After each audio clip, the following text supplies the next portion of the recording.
This is a lecture from Open Tuition. To benefit from the lecture, you should download the free lecture notes from opentuition.com. Hello. We're going to talk about current issues in the SBR syllabus. There was a time when we would get 25 mark questions on current issues. That does not happen now. So if we're asked about current issues, I think you would have to have some knowledge of the existing rules, maybe 4 or 5 marks, knowledge of the changes, maybe 4 or 5 marks, and what you think about the changes, maybe 3 or 4 marks. So we won't see a huge amount of marks, and what is most important is that you actually know the rule as it stands now. If you're asked to discuss things, so if I just threw out something like, discuss whether goodwill should be an asset at all, or whether it should be written off. Now that's not especially a current issue, but I suppose anything is up for discussion. Where would you start? Many students would start by using words like true and fair, and possibly integrity, as many times as possible, and then grind to a halt. So if you're after discussion, then your friend is the framework. Whenever I think about a discussion question, I think especially about the characteristics of financial information in the framework. Hopefully you remember what those are. If not, please learn them. So, faithful representation,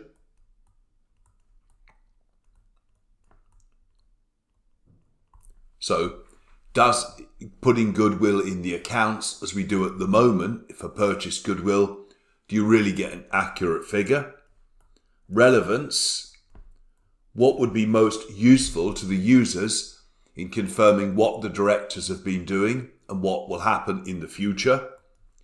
Understandability, does it actually lead to a set of accounts that are more understandable? Comparability, so can we compare companies that grow organically and by acquisition, because the organic ones would not have goodwill in their books? What else have we got?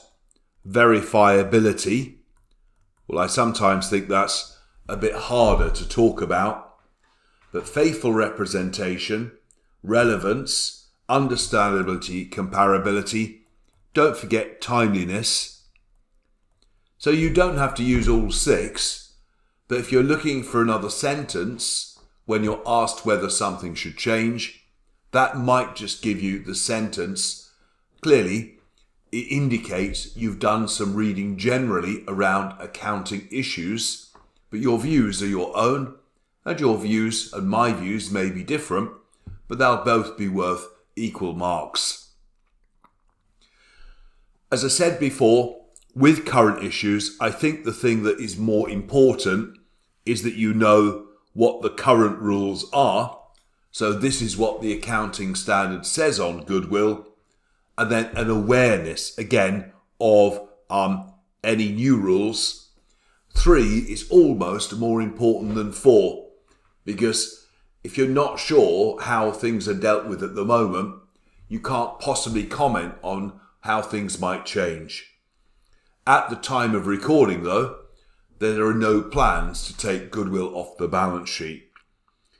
The articles, again, the ACCA articles are very useful, of course, to help with your reading. And don't forget to make your way through the 25 or so articles which the examiner has prepared to help you get through the exam. Hopefully you're well through that by now. In each chapter of our notes, we indicate which articles to read. So I think in this chapter here, I've highlighted the one on cryptocurrencies. So if you've been working through our notes systematically, hopefully you've got through those articles by now. Issues that are in the current syllabus that are not dealt with elsewhere in these notes. The first one is materiality. So We're running now at something like 2,000 disclosures in the accounts.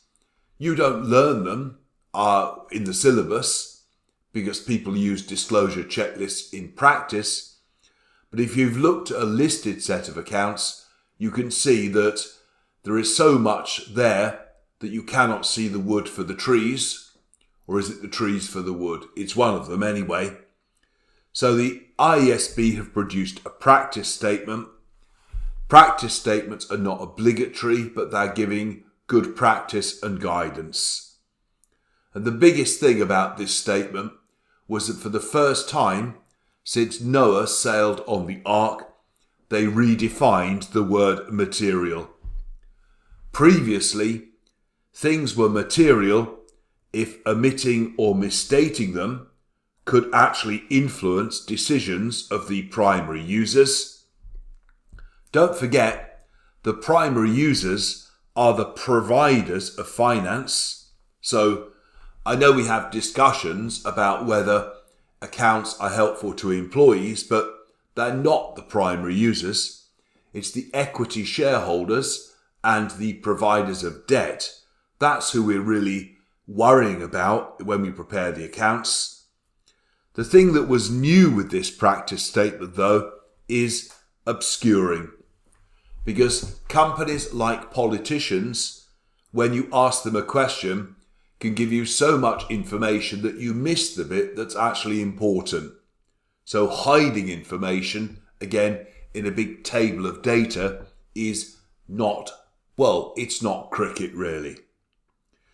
As a result, they developed a 4-step model that we ought to follow.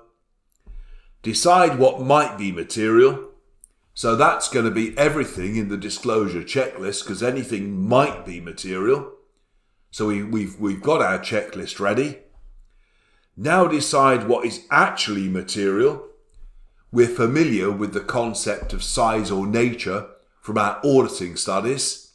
So nature is things like related party transactions, things that might impact on debt covenants and so on. Once we've decided, think about presenting the information clearly and concisely. So using sensible tabular formats, again, using graphs and charts if appropriate. And finally, like a great artist, stand back at the end, look at the thing that you've created and say, well, is there anything else that needs to be added or deleted? Again, informing something which actually shows stuff that is material, but not other things. So there's our practice statement. I would learn those 5 or 6 points. There aren't many there, are there? Certainly that new definition of materiality. The second current issue I'm highlighting here came in following the global pandemic around 2020. So the examiner said, well, we could ask you to think in the set of accounts again about some dreadful event recurring. Let's just hope not necessarily a pandemic, but something else recurs. How does this affect company accounts? This would be a great way, again, of testing you on your knowledge of accounting standards. Because I don't want to use words like meteor strike or something like that, but when something happens, what does the company do? Apart from going for the shelter and things, I suppose. Now, I've picked half a dozen standards just to highlight the sorts of things, and you'll notice that what I'm putting down here are not pieces of gossip. I'm just putting down relevant knowledge from standards. So I think back to the pandemic of 2020. I'm thinking about the transport and hospitality industries. So perhaps then I was running a chain of hotels. What's the implications? Well, the mummy of all standards, IAS 1, presentation of financial statements. There it is presumed, isn't it, that accounts are prepared under the going concern concept. So rarely, it may be you're already insolvent, in which case you'll have to do your accounts on a breakup basis. So everything just at the price it can be sold at in a forced sale. Much more likely, though, is that you're not insolvent, but you are worried about the future because of existing uncertainties, and as a result, then we must disclose those uncertainties in the notes to the accounts. Don't forget, please, it's not always breakup basis. Breakup basis is really quite rare. Will the examiner be impressed if you quote the standard number? No. Will I be impressed? No. And often the people who quote standard numbers seem to quote the wrong standard number. It's like quoting a page of a dictionary. It's completely irrelevant and of no importance whatsoever. So don't quote the number, but clearly indicate the name of the standard. If you paraphrase it a bit, it's absolutely fine. If you're in retail, inventory would be affected by a pandemic or worse, wouldn't it? Because if you've got stuff that's perishable, it'll need to be written off. So NRV, less than cost. That's easy for you to talk about. It may be, in the event of a global disaster, the government is offering support. And back in 2020, I think a lot of us learned a new word, furloughing, where the government gave support to the staff. So suddenly, IAS 20 came back into fashion, if you like. What the company has to do, isn't it, is to match the benefit of things like grants against the underlying expenses. Very simple demonstration of the matching concept.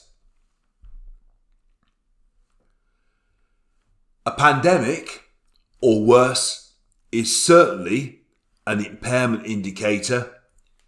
So a good chance for you to demonstrate your knowledge of impairment. Remember, you're running an international hotel chain. So the indicator was the pandemic. You then divide your business into cash generating units, which might be like by location. They might be by class of hotel, but whatever. You work out the carrying amount of the assets in them. You then compare that to recoverable amount. Then you write down the assets, goodwill first, and the loss goes to profit and loss. So it's a case in your answer of just getting in the relevant knowledge. Keywords there you can see though, cash generating units, loss in the profit and loss, and comparison of the carrying amount and the recoverable amount. If you're having to reorganize and unfortunately lay staff off, provisions come in. Remember, a provision is a liability of uncertain timing or amount. So when do we recognize them? If we're legally obliged or constructively obliged. Constructive obligations, of course, occur, don't they, if you've got a detailed plan, you've told those affected about it before the balance sheet date. In those circumstances, that's when I would actually recognise the provision. The final one I picked from this little batch was bad debts. Technically, of course, we don't call them bad debts now. You're supposed to use language like allowance for, impairment. It means bad debts, doesn't it, really? So, if customers are not going to be paying, particularly regular receivables, you need to write them down. Remember, we have to say, I must make an allowance for total expected credit losses. Don't call it a provision. A provision is a liability. The word now is allowance, And again, you've learned, I'm sure, about the 3-stage credit model with things like the 12-month expected losses and so on. That's not relevant to receivables. That's relevant to things like loan assets. So that's more for the finance sector. There we are. So be familiar with how standards, again, the standards there probably, and think about how that affect a set of accounts.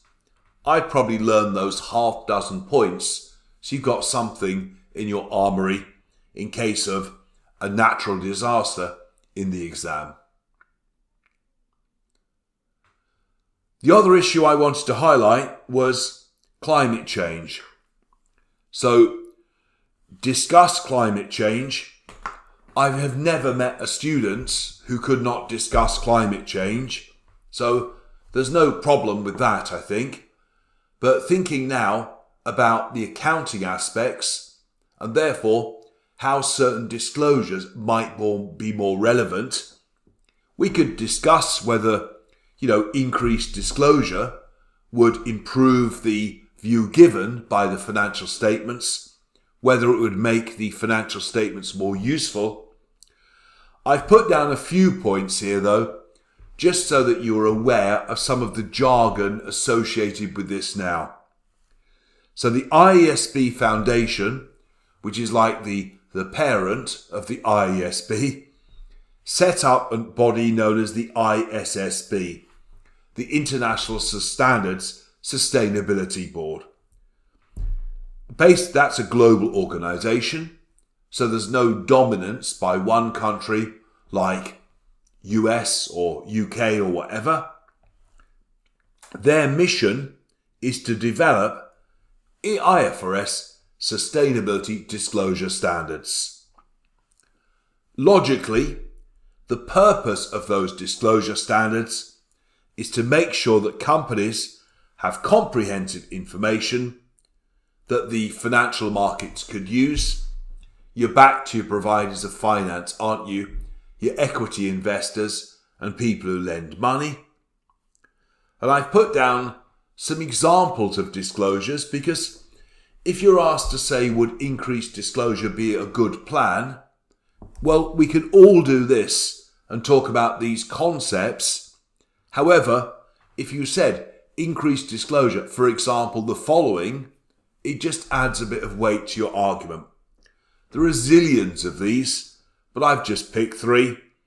One is the one that you would have quoted without me, CO2 emissions, but I thought the other 2 were interesting. So how much money is the company putting into its fixed assets, its non-current assets, again, in relation to climate change or whatever? And the other one was, to what extent does profit-related pay, to what extent is it affected by the companies achieving actually environmental emission indicators or whatever they happen to be? There we are. There's a review of current issues, the ones that have not been dealt with elsewhere. Don't forget, if you're ever asked to discuss anything, I think this slide is your friend because, it is easy to then talk about whether things can be accurately represented, whether they would be relevant, whether the stuff we would disclose would be understandable, do we get comparability between companies, and so on. Enjoy studying current issues.